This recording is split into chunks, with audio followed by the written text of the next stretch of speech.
ఇస్సాకు. దేవునికి స్తోత్రం కలుగును గాక.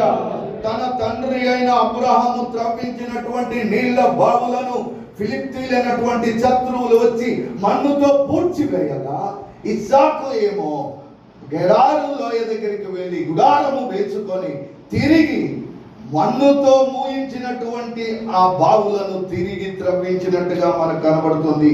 దేవునికి మహిమ కలుగును గాక. దేని బిడ్డలారా, మన శత్రువైన అపవాది మన హృదయాల నుండి జీవధారలు ప్రవహించకుండా అడ్డుకుంటాడు అనడానికి ఇది ఒక సాదృశ్యము.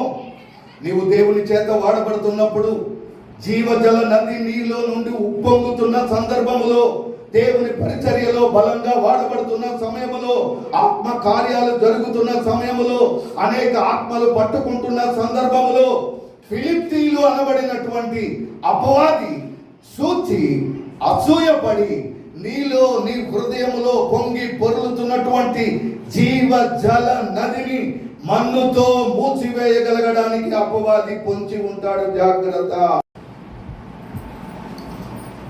ఈ సమయాన ప్రేమనటువంటి దేవుని బిడ్డలారా, అయితే ఇస్సాకు శత్రువులు పూడ్చి వాడబడకుండా ఉన్న ఆ బావులను తిరిగి త్రవ్వించాడు.